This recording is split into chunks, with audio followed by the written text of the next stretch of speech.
வணக்கம் கரவல மீனவன் மக்களே. இன்றைக்கி நம்ம என்ன ஒரு வீடியோ பார்க்க போகிறோம். நம்ம வலையில் கிடச்ச இந்த ஊடா மீனை தாங்க நம்ம வந்து இன்றைக்கி குழம்புக்கு கொண்டு வந்திருக்கோம். இதை வந்து நம்ம வந்து முதல்ல என்ன பண்ணோம்னா நல்லா வந்து சிலாம்பை சுரண்டி நல்லா வந்து அழகாக சூப்பரான முறையில் நல்லா எங்கள் வீட்டுக்காரங்க வெட்டிட்டாங்க. வெட்டி வந்து இப்போ வந்து மீனை ஃபுல்லாக இப்போ வந்து க்ளீன் பண்ணிக்கிருக்காங்க. நம்ம மீனை வெட்டினோடனே நம்ம ஒன்றுக்கு 2 தடவை நம்ம வந்து க்ளீன் பண்ணணும். ஏன்னா உள்ளக்கு வந்து அந்த மகளி இதெல்லாம் இருக்குது. அதை க்ளீன் பண்ணாதான் நம்ம வந்து குழம்புக்கு நம்ம சாப்பிட்றதுக்கு அவ்வளோ நல்லா இருக்குது. ரெண்டு 3 தடவை வந்து நம்ம மீன் என்றைக்குமே வாங்கும்போது மீனை க்ளீன் பண்ணும்போது 2 3 தடவை க்ளீன் பண்ணிடணும். அப்போ தான் மீனில் எந்த அந்த அசடு எதுவும் இருக்காது. பாருங்கள், மீனை ஒரு வழியாக நம்ம கழுவி நம்ம எடுத்துக்கிருக்கோம். இதுக்கடுத்து நம்ம எப்படி நம்ம சமைக்கிறோம் அதுகளை பற்றி தான் நம்ம பார்க்க போகிறோம். ஃபுல் வீடியோவை பாருங்கள். மீனை வந்து எல்லாமே ஊடகம் தான் இன்றைக்கி கொண்டு வந்தேன். இது என்ன ஊடகம்னு கேட்டிங்கன்னா, இது வந்து மட்டி ஊடகம். மட்டி ஊடகம் குழம்புனா நல்லா இருக்கும். அதோட கூட 2 முருங்கைக்காய் சேர்த்து போட்டு நம்ம அப்படியே குழம்பு வச்சோம்னா அவ்வளோ சூப்பராக இருக்கும். பாருங்கள், விருந்தாடிங்க ஃபுல்லாக அப்படியே எட்டி பார்க்குறாங்க என்ன குழம்பு வைக்க போகிறாங்கன்னு. பாருங்கள், நம்ம சொந்தக்காரங்க ஃபுல்லாக இருக்காங்க, எட்டி பார்க்குறாங்க. அவங்க ஒருத்தோ இந்த அவங்க ஃபுல்ல எட்டி பார்க்குறாங்க. எப்படா மீன் போடுவான் திங்கலான்னு பார்க்குறாங்க. அப்படியா அப்படின்னு நீ சொல்கிறியா? அதனால் நான் உனக்கு மீன் மண்டை மட்டும் தான் உனக்கு நான் போடுவேன், சரியா? அதை மட்டும் நீ திண்டுக்க. மீனை ஃபுல்லாக நாங்கள் சாப்பிடுவோம். மீன் முள் மண்டைகள்லாம் நீங்கள் சாப்பிடுங்க. இதுக்கு நம்ம குழம்புக்கு தேவையான மீன்களை ஃபுல்லாக நம்ம ஒரு வழியாக கழுவி எடுத்துக்கிருக்கோம். இதுக்கடுத்து நம்ம என்ன பண்ணணும்னு நம்ம வீடியோவில் ஃபுல்லாக பார்ப்போம் மகளே. வீடியோ நீங்கள் ஃபுல்லாக நீங்கள் பார்த்தா தான் உங்களுக்கு வந்து இந்த மீன் குழம்பு வந்து எப்படி நம்ம செய்கிறது, இந்த செய்கிற முறையை பற்றி தான் நான் இன்றைக்கி வீடியோவில் நான் அப்லோட் பண்ணுறேன். நீங்கள் ஃபுல்லாக வீடியோ பார்த்துட்டு நீங்கள் கமெண்டில் நீங்கள் கண்டிப்பாக நீங்கள் உங்கள் கருத்துக்களை தெரிவிங்க. நீங்கள் வந்து ஃபுல்லாக கழுவியாச்சு.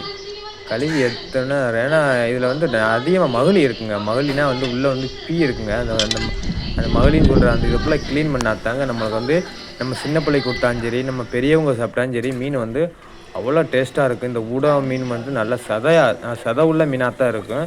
அந்த வீடியோ ஃபுல்லாக பார்த்துட்டு என்னென்னு மீன் குழம்பு எப்படி இருந்துச்சுன்னு கமெண்டில் சொல்லுங்கள் மகளே. தொடர்ந்து வீடியோ பாருங்கள். தேங்காய் எடுத்துக்கிறணும்.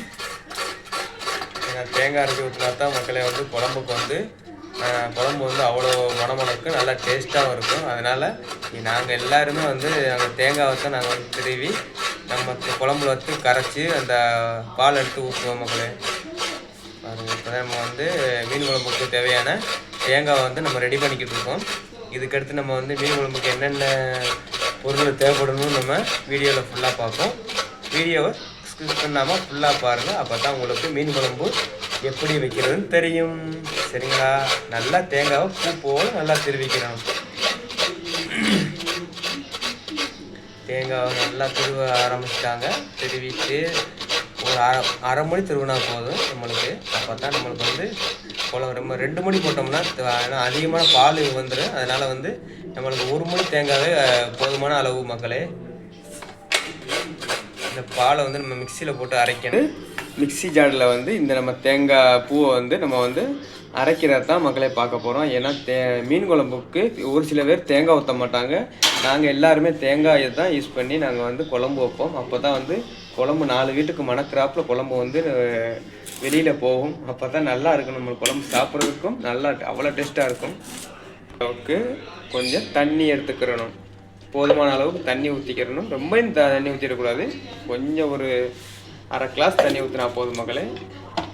இப்போ நம்ம வந்து மிக்சி ஜாடில் தூக்கி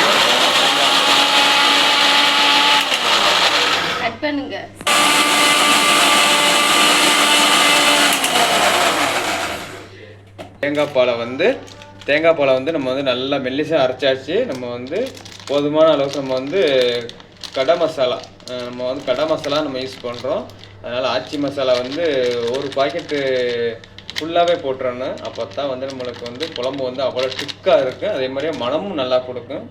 பாருங்கள், போட்டு வந்து நம்ம வந்து தேங்காய் சாரோடு நம்ம வந்து இந்த மசாலாவும் நம்ம மிக்ஸ் பண்ணிக்கிறணும், சரிங்களா? போட்டுட்டு அரைக்கணும்.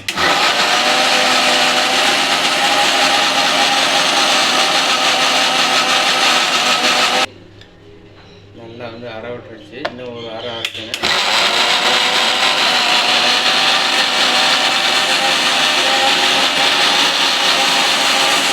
நம்ம வந்து கடாயில் லேசாக வந்து எண்ணெய் ஊற்றிக்கிறணும். போதுமான அளவுக்கு எண்ணெய் ஊற்றிக்கணும். அந்த எண்ணெய் காய இருக்குள்ளே நம்ம வந்து அடுத்து என்னத்தை நம்ம வந்து போடுறாங்கன்னு பார்ப்போம். மீன் குழம்புக்கு எண்ணெயை ஊற்றியாச்சு கடாயில் வந்து எண்ணெய் வந்து காஞ்சிக்கிறதுக்கு. இதுக்கடுத்து வந்து கடுகு போடணும், வெந்தயம் வெந்தயம் போட்டாச்சு. ஏன்னா அப்போ தான் நம்ம மீன் குழம்பு அப்படி மணக்க இருக்கும். வச்சிருச்சு. அதுக்கடுத்து நம்ம வெங்காயத்து பல்லாரியை வந்து நறுக்கி தேவையான அளவுக்கு போட்டுக்கிறணும். சரிங்களா? அதுக்கடுத்து வந்து என்ன போடுறோம்னா, அதுக்கடுத்து கொஞ்சம் வந்து நம்ம கடாயை வந்து லேசாக நம்ம கிண்டி விடணும். ஏன்னா வந்து நம்மளோட சட்டியில் வந்து பிடிச்சிருக்கூடாது. வெங்காயம் நல்லா வெடிச்சிருச்சு, வெங்காயம் நல்லா வதங்கி வருது. ஏன்னா தீயை நல்லா போட்டாச்சு. தீயில தான் நல்லா தண்ணலில் தான் வந்து நல்லா வந்து வதங்கி வர்றாங்க.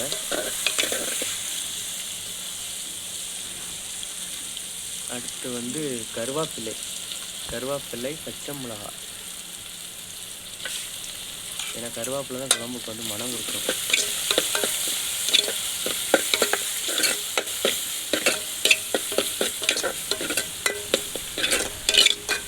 எல்லாம் வதங்கிடுச்சு. நல்லா கருவேப்பிலையும் நல்லா வதங்கி வருது. தக்காளி தான் மக்களை நம்ம போட போகிறோம். ஏன்னா தக்காளி வந்து அதிகமாக போடக்கூடாது. ஒரு தக்காளி இல்லை 2 தக்காளி வந்து நறுக்கி 2 தக்காளி போட்டால் போதும். அப்போ தான் வந்து தக்காளி நல்லா வதங்கணும். அப்போ தான் வந்து குழம்பு ரொம்ப கட்டியாக இருக்கும். நல்லா வாசனையும் நல்லா நம்மளுக்கு மணக்க வந்துடும்.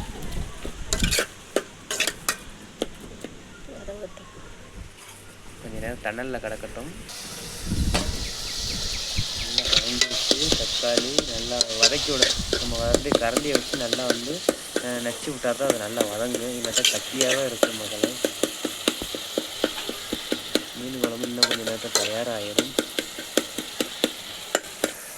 மிளகாப்பொடி போடணும். ஏன்னா காரம் லேசாக இருக்கணும். காரம் லேசாக வந்து குழம்பு வந்து தூக்கலாக இருக்காது.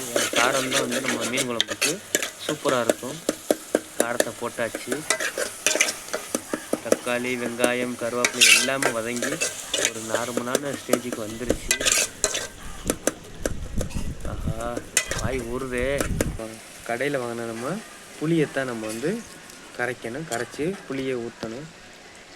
நல்லா புளியை நல்லா கரைக்கணும். தண்ணியாக கரைச்சாத்தான் நம்மளுக்கு வந்து ஏன்னா மீன் குழம்புக்கு நம்மளுக்கு புளிப்பு இருக்கணும், அதே மாதிரி காரம் இருக்கணும். அப்போ தான் வந்து குழம்பு வந்து அவ்வளோ தூக்கலாக இருக்கும். தண்ணியை வந்து ஊற்றணும் மகளே. ஊற்றினாத்தான் நம்மளுக்கு வந்து குழம்பு அவ்வளோ ரொம்ப டேஸ்ட்டாக வரும்.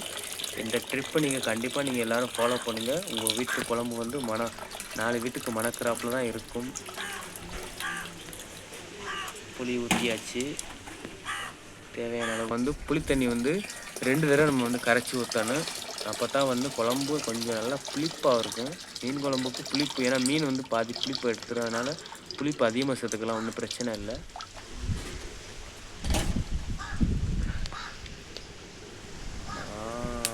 வந்து நம்ம வந்து குழம்புல கரைக்கணும் மக்களே. இதில் கரைச்சோன்னா அப்படியே நம்மளுக்கு கலரை வந்து டிஃப்ரெண்ட்டாக மாறிடுச்சு பாருங்கள். அப்படியே வந்து ரத்த கலரில் ஆயிடுச்சு பாருங்கள் குழம்பு.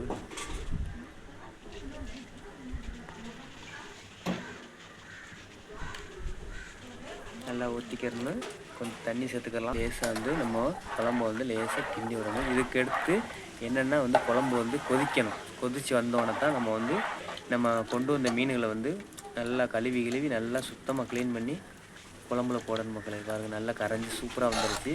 நம்ம இன்னும் வந்து குழம்பு கொதிச்சோன்னு தான் மீன் போடணும். கொதிக்கிறதுக்கு முன்னாடி யாரும் போடக்கூடாது.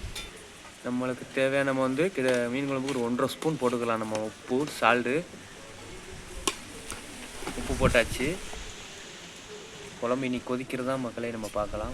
மக்களே நம்ம வந்து குழம்பு வந்து நம்ம எல்லாம் போட்டு நம்ம மிக்ஸ் பண்ணி எல்லாமே குழம்பு நல்லா கொதிச்சிருச்சு. இதுக்கடுத்து நம்ம வந்து நம்ம வலையில் பிடிச்சிட்டு வந்த மீனை வந்து நம்ம குழம்புல போட போகிறோம். பாருங்கள், ஊடா மீன் தான் இன்றைக்கி குழம்பு. அவ்வளோதான், குழம்புல போட்டோன்னே குழம்பு தயாராகிடும். இதுக்கடுத்து நம்ம ஊற்றி சோத்துக்கும் சரி எதுக்கும் நம்ம ஊற்றி சாப்பிட்லாம். மீன் குழம்பு போட்டு லேசாக கிண்டனு பாருங்கள். மீன் அவ்வளோ போட்டோன்னே வெந்துடும் மீன். ஏன்னா வந்து குழம்பு அந்தளவுக்கு நல்லா கொதித்து வந்துருந்துச்சு. இல்லை பார்க்க வாய் ஒரு மணக்குதுங்க குழம்பு. இதேமாரி நீங்கள் வந்து குழம்பு வச்சு நீங்கள் ட்ரை பண்ணி பாருங்கள். நம்ம கரவலை மீன் சேனலில் இன்றைக்கி நம்ம மீன் குழம்பு எப்படி செய்கிறதுன்னு நான் போட்டிருக்கேன். மறக்காமல் நம்ம சேனலில் வந்து எல்லோரும் கமெண்ட் பண்ணுங்கள் எப்படி இருக்குது எங்களோட குழம்பு. பாருங்கள் மீன் தான் ஊடாக மீன் மக்களே. சரிங்களா, எல்லோரும் கண்டினியூவாக வந்து இதே மாதிரி ட்ரை பண்ணி பாருங்கள். நன்றி, வணக்கம் மக்களே.